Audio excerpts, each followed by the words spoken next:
Friends, मैं आशा करता हूँ कि आप सब बढ़िया होंगे।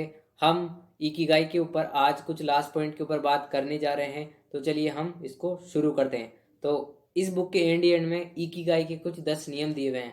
हम उन पॉइंट के ऊपर बात करेंगे और ये जानने की कोशिश करेंगे कि हम कैसे उन चीज़ों को प्रैक्टिकली अपनी लाइफ में कैसे लागू कर सकते हैं। तो इसमें जो सबसे पहले नियम दिया हुआ है वो यह है कि सदा कार्यरत रहे और कभी सेवानिवृत्त न हो। सेवानिवृत्त मीन्स रिटायर्ड नहीं हो, हमेशा आपको कार्य करते रहना है।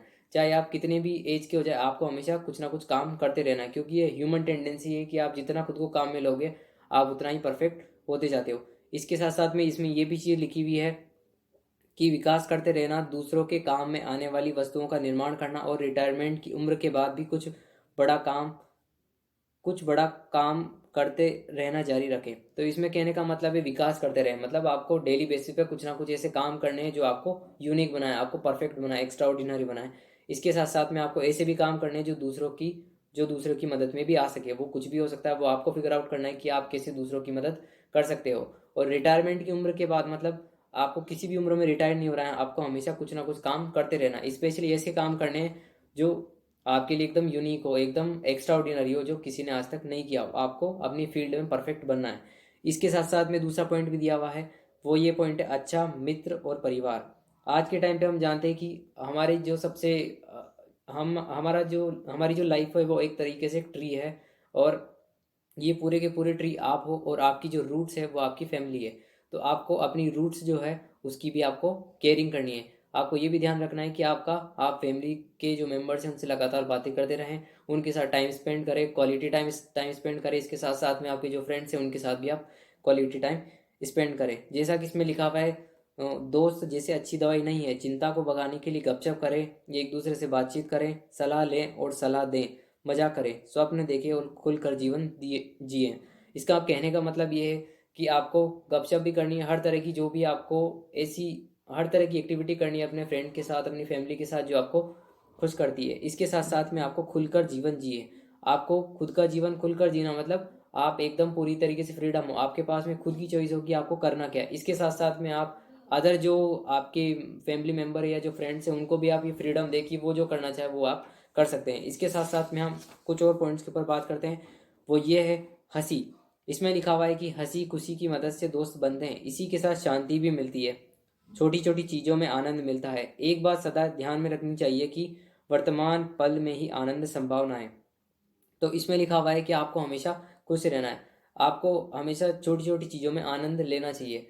आपकी डेली रूटीन में बहुत सारी ऐसी चीज़ें होती हैं जहाँ पे आपको बहुत ज़्यादा आनंद लेना चाहिए, लेकिन हम कुछ वजह से, जैसे फॉर एग्जांपल अगर मैं खुद की बात करूँ तो मैं छोटी छोटी चीज़ों को लेकर नर्वस रहता हूँ। बहुत सारी चीज़ें हमारे पास ऐसी है जिनको हम लेकर खुश हो सकते हैं। जैसे लेट से फॉर एग्जांपल अभी हम सभी जिंदा है, सांस ले रहे हैं, तो हमारे लिए खुशी की बात है कि हम अभी जिंदा है और अलाइव है, हम इस मोमेंट को जी रहे हैं। तो हमें मोमेंट के साथ में रहना चाहिए। दूसरा पॉइंट इसमें लिखा हुआ है कि कुदरत के साथ जुड़े रहना। आज के युग में भले ही लोग शहर में रहते हैं, फिर भी हमारी निर्मिति कुदरत के साथ रहने के हिसाब से की गई है। इसी बीच में कुदरत के साथ रहकर अपनी बैटरी चार्ज करते रहें। इसके कहने का मतलब ये है कि एज ए ह्यूमन बीइंग हमारा जो रिलेशनशिप है वो नेचर के साथ में इंटर रिलेटेड है। अगर आप नेचर से दूर रहते हैं तो आप इस चीज़ को फील कर सकते हैं। लेट से फॉर एग्जांपल अगर कोई अर्बन अर्बन एरिया में रहता है, अगर वहाँ पे ट्रीज़ नहीं है, अगर वहाँ पे प्लांट्स वगैरह नहीं है, तो वहाँ की लाइफ एकदम बिल्कुल बोर्डम है। लेकिन अगर आप शहर किसी गांव के इलाके में जाओ जहाँ पे बहुत सारी ग्रीनरी है, तो वहाँ के लोग अभी भी इस चीज़ से अटैच्ड है। तो हमें क्या करना है कि हमें नेचर के साथ में रहना है, क्योंकि नेचर में रह के आपको बहुत सारे बेनिफिट होते हैं। इसके साथ साथ में आपको अलग अलग तरह की चीज़ें भी सीखने को मिलती है नेचर से, तो आपको हमेशा उन चीज़ से जुड़े हुए रहना चाहिए। दूसरा इसमें दिया गया वो है धन्यवाद दें। हमें क्या करना है कि हमारे आसपास में ऐसी बहुत सारी चीज़ें जिनके लिए हम भगवान को शुक्रिया अदा कर सकते हैं, तो हमें उसके लिए शुक्रिया अदा करना चाहिए। सबसे इंपॉर्टेंट बात यह है कि हम अभी अलाइव है, हम अपनी डे टू डे चीज़ की एक्टिविटी कर पा रहे हैं। कई बार लाइफ में ऐसे मोमेंट भी आते हैं जब अनएक्सपेक्टेड चीज़ें होती है, तो हमें उस चीज़ के लिए भगवान को शुक्रिया अदा कहना चाहिए। और तीसरा इसमें लिखा हुआ ये है कि वर्तमान में जिए।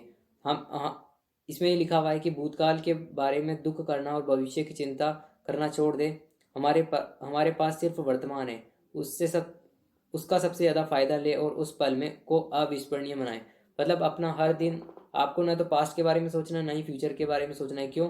क्योंकि जो आपको फ्यूचर है वो आपके प्रेजेंट से ही बनता है। तो प्रेजेंट में जितना आप चीज़ों को सही तरीके से करोगे तो ऑटोमेटिकली एज ए कॉन्सिक्वेंस के तौर पर जो भी आप चीज़ पाना चाहते हैं वो आपको ऑटोमेटिकली मिल जाएगी। और आपको हर पल अविस्मरणीय, मतलब आपको हर पल कुछ ना कुछ यूनिक करते रहना है। हर दिन आपको कुछ ना कुछ नया और अलग तरीके से करना है ताकि आप एक्स्ट्रा ऑर्डिनरी बन सके। और इसके साथ साथ में एक एंड में पॉइंट दिया हुआ ये है कि अपने इकिगाई के हिसाब से जीवन जिए। इकिगाई मतलब अपने जीवन को अर्थपूर्ण बनाना, जैसा कि मैंने पहले बताया। तो हमें ये ट्राई करना चाहिए कि हम अपने जीवन को अर्थपूर्ण बनाएं, मीनिंगफुल बनाएं। हम खुद को तो उठाएं ऊपर, उसके साथ साथ में अपने आसपास के लोगों को, अपने फैमिली मेम्बर है जो अपने फ्रेंड्स के लोग हैं, उनको भी साथ साथ में उठाएं। क्यों ये हमारे लिए ये इंपॉर्टेंट क्यों है? क्योंकि वो भी खुद का अच्छा जीवन जिए और हम भी खुद का अच्छा जीवन जिए। So I hope you like this video. Thanks for your time. Bye.